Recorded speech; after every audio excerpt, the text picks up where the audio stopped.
I'm Emily Walker, 26. Tonight I'm standing in the shadows of my sister's $45,000 garden wedding, wearing her old hand-me-down dress. And no one seems to notice I'm even here. Laughter floats through the fairy lights. Champagne glasses clink like everything's perfect. But I've learned something. Silence can cut deeper than any slap. I've been the invisible daughter for as long as I can remember. The footnote to someone else's story. While Lindsay's face graced every hallway photo, I was dropped off quietly at Grandma's house, given strawberry toast and quiet warmth that my parents never spared me. They never hit me. They didn't have to. But tonight, something shifted. As my father toasted Lindsay, the daughter we always dreamed of, I stood still, one hand in my purse. Because what they didn't know was that tucked between a tissue and a granola bar, I carried an envelope that could change everything. A bank statement, a deed, a truth too big to ignore. Sometimes being erased is the beginning of becoming unforgettable. If you're watching this, tell me where you're tuning in from. Drop a like if you've ever felt unseen. And subscribe if you know that silence isn't weakness. It's just step one. There are things a child shouldn't have to learn early, like the way footsteps slow down before reaching the front door. Not out of fatigue, but hesitation. Or how a mother's hug can feel colder than the outside wind in February. Every morning, the same pattern. Dad's silver Honda would idle in the driveway just long enough for me to grab my backpack and slide into the back seat. No words, just the sound of the gear shifting into reverse. 10 minutes later, he'd drop me off at Grandma and Grandpa's little brown brick house on Highland Avenue. No goodbye, no see you after school. Sometimes I wasn't even sure he looked at me in the rearview mirror. Inside, warmth waited. Not just from the fireplace, but from the way Grandma Rose handed me toast without asking what I wanted on it, because she always remembered it was strawberry jam. From Grandpa Walter's quiet presence as he read the paper beside me, never interrupting, just being there. We weren't planning for another child, Mom used to say, like she was commenting on the weather. She didn't whisper it. Maybe she didn't care if I heard. Or maybe, deep down, she wanted me to. Lindsay, of course, was the planned one. The golden one. There were framed photos of her in every hallway at home. Smiling in her tutu, winning third-grade spelling bees, holding a violin. I didn't even have a school portrait on the fridge. While Lindsay went to piano recitals and ballet rehearsals, I stayed at Grandma's, reading encyclopedias from the 70s and doing math worksheets Grandpa printed out. "You've got a mind like a steel trap," he used to say, giving my braid a little tug. "Let's put it to use." No one else said anything like that to me. Certainly not Mom, who always seemed to sigh whenever I entered the room. One day, I was sitting on the stairs at home, lacing up my shoes while Mom chatted on the phone in the kitchen. I wasn't eavesdropping. I was just there. "If it weren't for Mom and Dad pushing," she said, "we would have stopped at one." She laughed softly, like it was funny, like I was the punchline to some quiet joke. After that, the house felt colder than ever. Not because it was winter, not because of the drafty windows, but because something in me went quiet, the kind of quiet that stays. I stopped asking to go to the movies with them. Stopped asking why Lindsay always got new dresses while I wore her old ones. I buried my feelings under worksheets and storybooks and the scent of Grandpa's pipe tobacco. Walter saw it. He didn't say anything at first, but I could tell he knew. One afternoon, we sat on the back porch as snow dusted the edges of the lawn. I watched the flakes fall, numbly clutching a half-full mug of cocoa. My fingers trembled, not from the cold. "Grandpa," I said softly, "why don't they want me?" He didn't answer right away, just kept looking at the woods beyond the yard like he was trying to hear something I couldn't. Finally, he said, "They don't see what we see yet. But they will." His voice wasn't bitter. It was calm, like a quiet promise. He stood and ruffled my hair gently before heading inside, leaving me alone with the silence, the snow, and the slow realization that maybe I mattered somewhere. To someone. That night, I sat in bed with the little purple diary Grandma gave me for my 8th birthday. The one with the silver lock that Lindsay tried to open once and got grounded for. I flipped past pages of doodles and multiplication tables and wrote a single sentence in neat, careful print. One day I will matter. Then I added Grandpa's words just below it, like a vow etched into the future. They don't see what we see yet, but they will. And even though my room was dark, and the house was quiet except for the sound of the heater kicking on and off, somehow I felt less alone. They spent $45,000 on our wedding. I asked for tuition and got a shrug. The champagne glasses clinked like wind chimes in the late June air, laughter bouncing across the manicured hedges of the rented garden. Fairy lights draped from the trellises, soft music played from hidden speakers, and Lindsay glowed in ivory satin, the center of the universe, again. I stood near the refreshment table, pretending to enjoy the cucumber water, watching as Dad raised his glass to the small crowd of family and colleagues. To Lindsay, he said proudly, eyes glossy. She's everything we hoped for. Everything we dreamed our daughter would become. Mom nodded beside him, her hand lightly touching his arm as if sealing the sentiment. My cup trembled slightly in my hand. They hadn't even asked if I'd eaten. The night before, I had laid out my acceptance letters, Northwestern, UIUC, and a full ride from a smaller liberal arts school in Indiana, lining them up like trophies no one wanted to display. I brought them to dinner, hoping for, I don't know, a moment? A flicker of recognition? Instead, Mom had looked at them as if they were grocery receipts. We spent what we had, she said flatly. You'll have to be practical. Lindsay, sitting with her phone just inches from her plate, barely glanced up. She'll figure it out. She always does. No one asked which school I preferred. No one asked how I felt. The silence swallowed the room. Grandpa Walter had caught my eye then, and I could see something tighten in his jaw, a flicker of the same ache I carried. Now, under the sky lit with fairy lights and champagne flutes, I watched the celebration unfold like a staged play. Guests mingled, laughing at Lindsay's every anecdote. Ryan, the groom, stood stiffly at her side, smiling on cue. He'd always struck me as hollow, polite, agreeable, and curiously uninvolved. A man who'd marry the spotlight because it required nothing of him. Aunt Carol pulled me aside for a quick photo. You should smile more, she said, pressing my shoulder. You're such a lovely girl when you try. Try. As if existing without a stage performance was a flaw. I retreated toward the edge of the garden where the lights thinned and the laughter faded. Grandpa Walter was already there, leaning on his cane beneath the old magnolia tree. He didn't speak right away, just stared at the sky like it might answer something. Then he turned to me and handed over a plain white envelope. We've been preparing for this since you were born, he said, just in case they didn't. My fingers tightened around the paper. The weight of it was heavier than it looked. He nodded, his voice gentler now. Value doesn't always come wrapped in lace and applause. A tear slipped down before I could stop it. I wiped it quickly, hoping he didn't see. But he did, and didn't say a word about it. That was his way. No pity, just presence. I returned to the main area, weaving through a maze of satin and sparkle. Lindsay was laughing by the fountain, her tiara catching the light.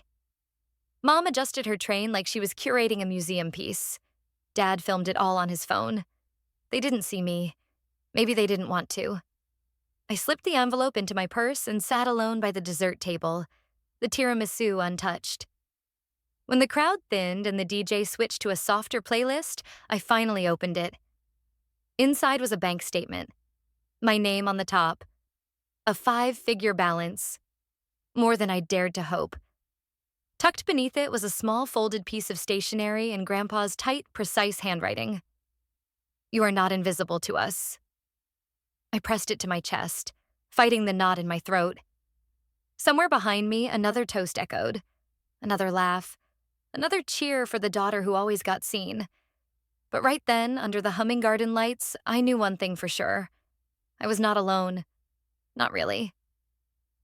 If they wouldn't build a future with me, I'd build one without them. Chicago always looked like it was on the brink of something, a skyline ready to burst forward, even when the wind clawed at your coat. I liked that about the city. It didn't ask for permission to rise. It just did. I kept my head down those first semesters, drowning in equations and lectures, spreadsheets and coffee. No parties, no side drama. Just focus, like my whole life depended on the next midterm. Because in many ways, it did. By sophomore year, I had carved out a rhythm. Class from 8 to 2, part-time intern at Harbridge and company from 3 to 7, and studying at Bean Circle Cafe until midnight. My roommate Jenny used to tease me about the color-coded calendar on our wall. "You sure you're not building a stock exchange in here?" she'd say, brushing past on her way to her shift at the co-op kitchen. But Jenny understood more than most. Her family had disowned her after she came out at 16. She'd been couch hopping before the university gave her housing priority. We didn't talk about pain much, but we recognized it in each other's silences. One night in early February, she came back from work with her cheeks red from the cold and a piece of chocolate cake she'd saved for me. "You didn't eat again," she said, setting it on my desk. "Let me guess. Economic modeling stole your soul?" I smiled. "They're running regression tests on it now." She laughed, then flopped onto her bed. "You ever think about what they'll say when you make it?" I paused. "No," I admitted. "I just think about making it." Walter's voice often echoed in my mind during long study nights. "Don't seek permission to exist, Emily. Just exist well." I didn't realize how deeply I'd internalized that until I handed over the final payment to the roofer in March. Grandpa's house had always had that one leak in the back corner of the kitchen, the one he kept patching with plastic sheeting and quiet resolve.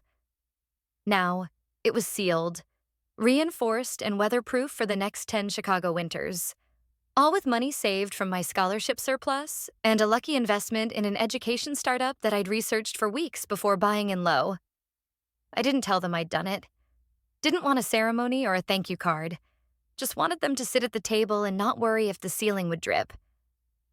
Professor Davis noticed the change in me before I did. He called me into his office one Thursday after our corporate finance seminar.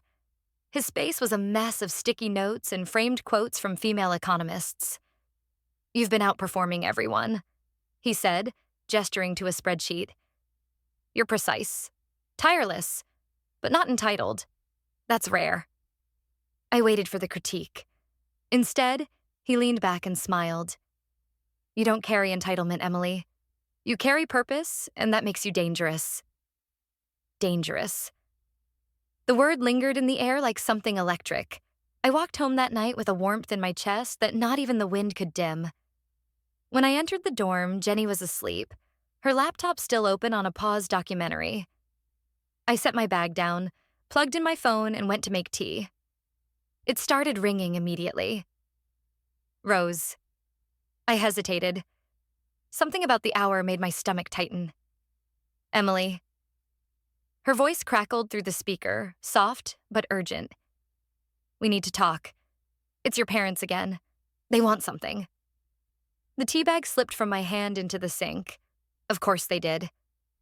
The housewarming invitation never came, but the lies arrived right on schedule. It started with a post, one of those perfect filtered images that could fool strangers and strangers only. My mother and Lindsay standing in front of the cream brick house in Naperville, smiles wide, champagne flutes raised. The caption read, "So blessed to be in our forever home. We're proud of everything we've built." Built? I stared at the screen. My thumb hovered over the heart icon, then stopped. My chest tightened. Because I had built it. Not metaphorically, not spiritually, financially, legally. 3 months ago, I'd walked into that same house, fresh keys in hand, every inch paid off with money I had saved since sophomore year. Bonuses from the firm, gains from smart trades, my side hustle consulting on small business budgets. I didn't ask for credit. I asked for peace. Maybe, foolishly, even love. "Maybe this is our reset," I told Jenny that day. placing the keys into the tiny ceramic dish by the entryway. I don't need them to apologize. I just want to give them something good. Jenny had looked skeptical, like she always did when the topic involved my family. Just make sure it doesn't cost you more than it already has.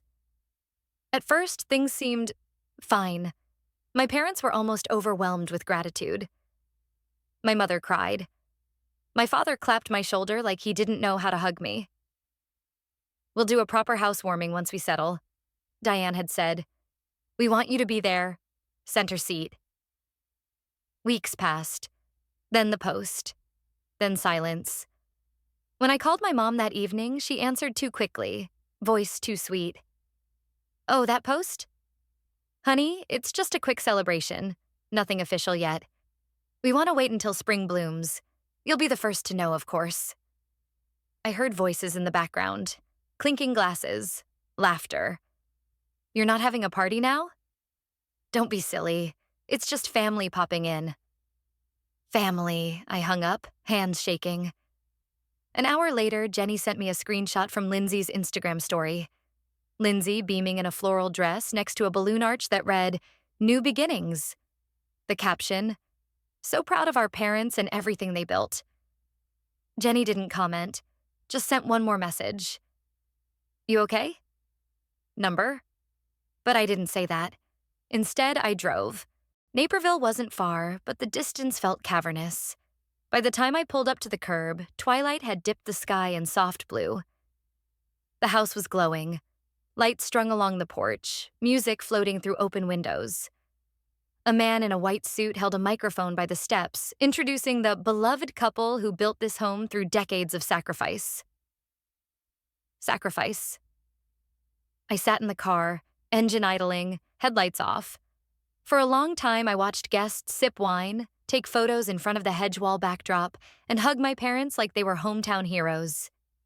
I didn't see a single trace of me. No mention in the speeches. No word in the slideshow that flickered across the side of the house.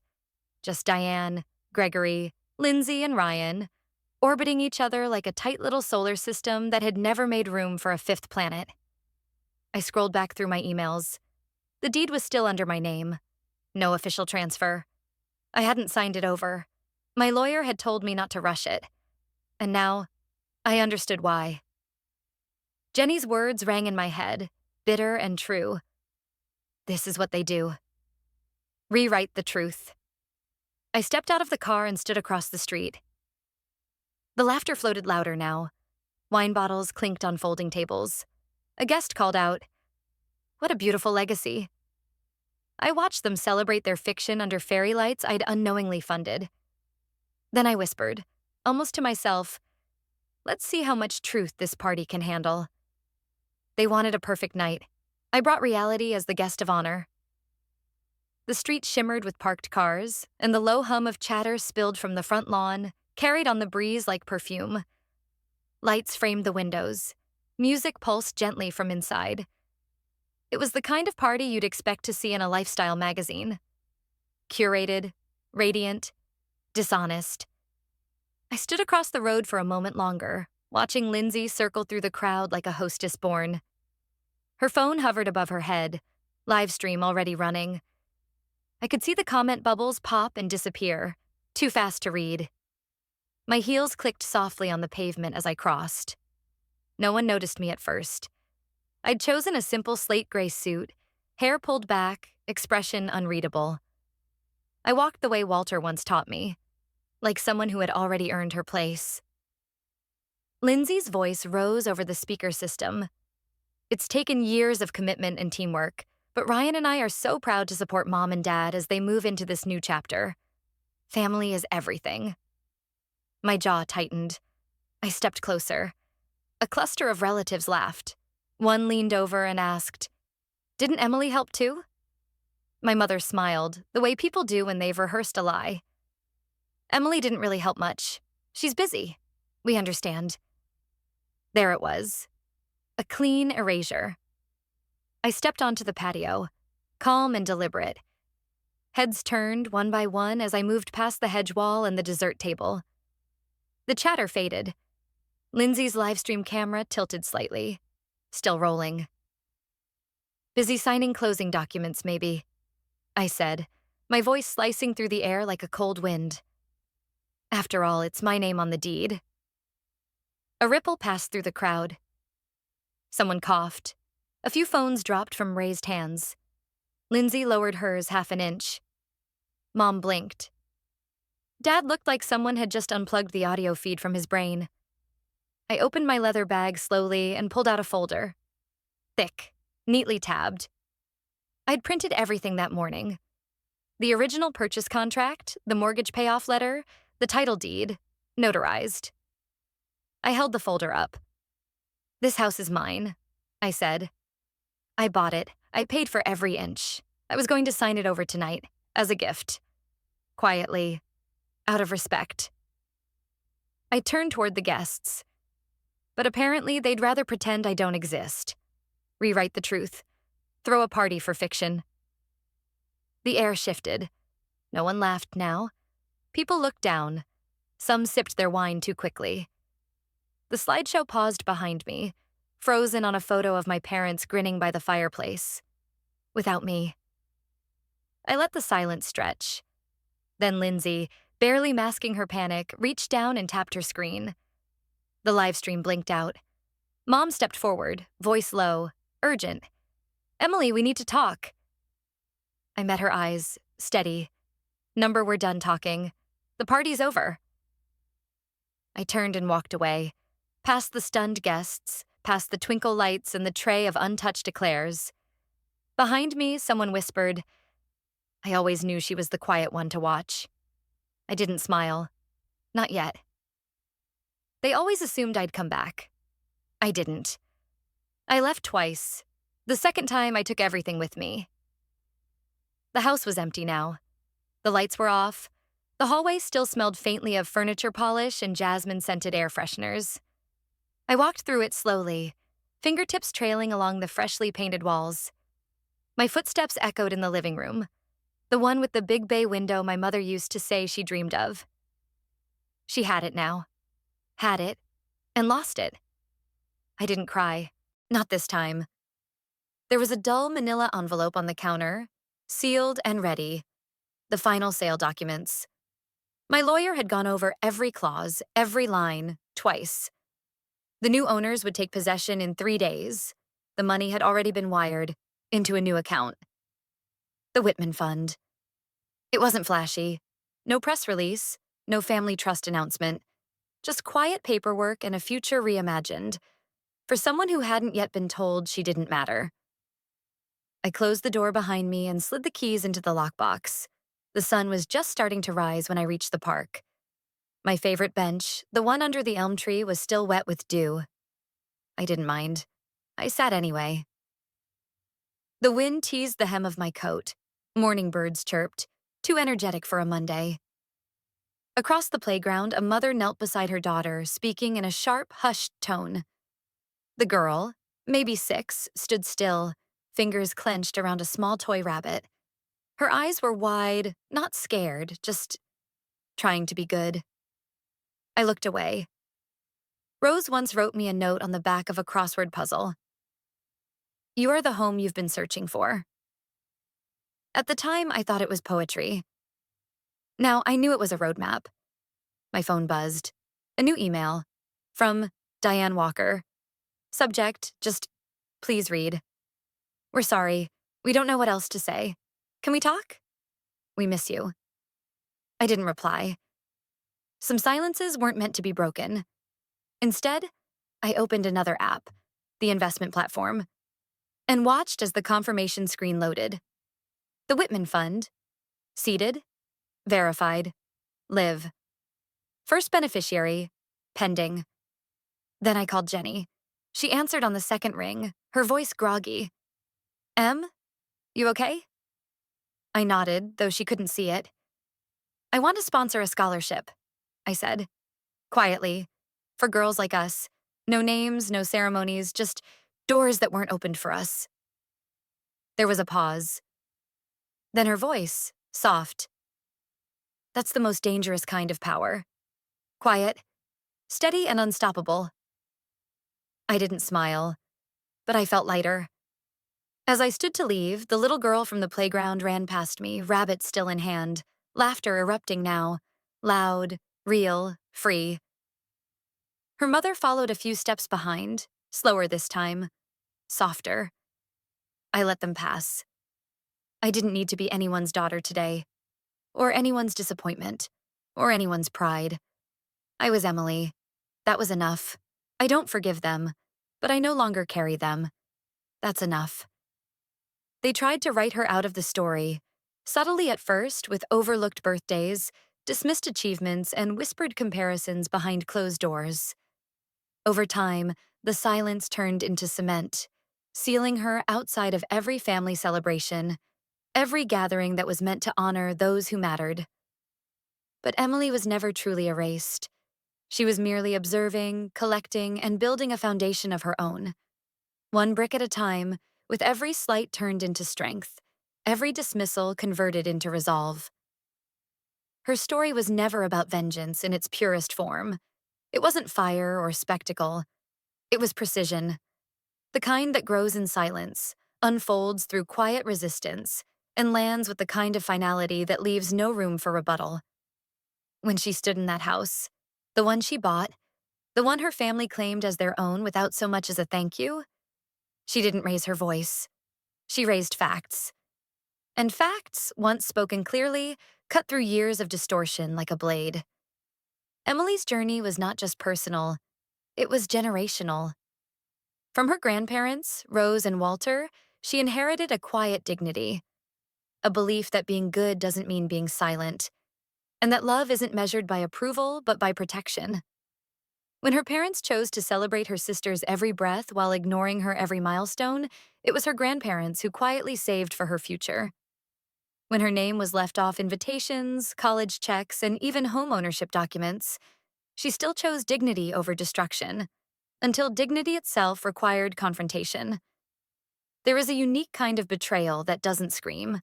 It simply excludes. And when that betrayal is normalized by those who should protect you most, justice begins not with retribution, but with remembering. Emily remembered everything. The closed doors, the fake smiles, the deflected conversations.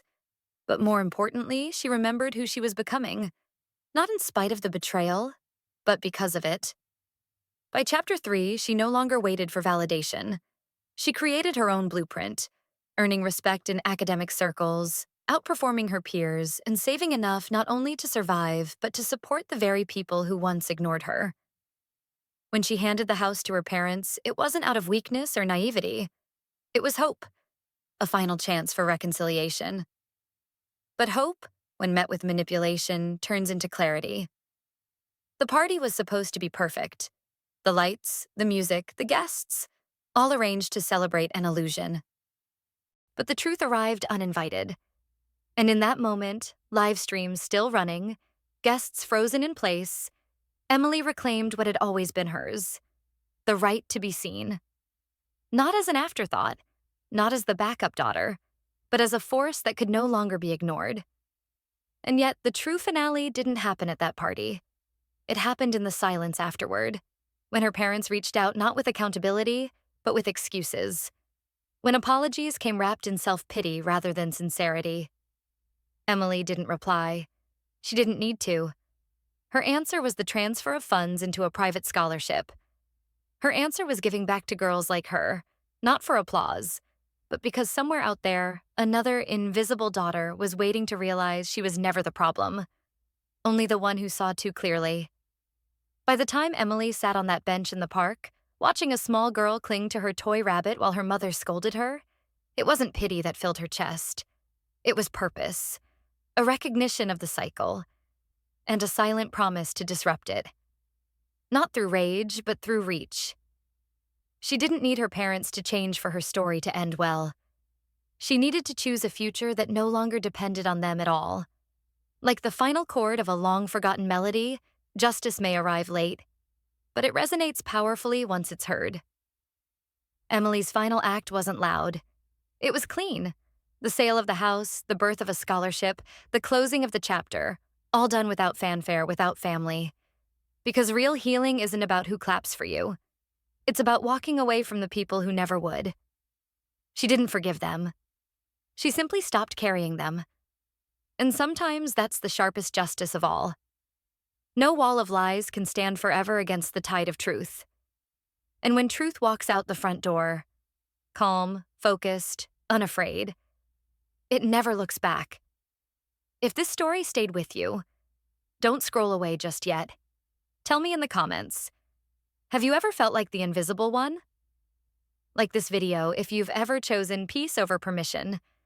And subscribe, not for drama, but for stories that remind you. You are not the problem. You were never the problem. You just saw the truth too soon.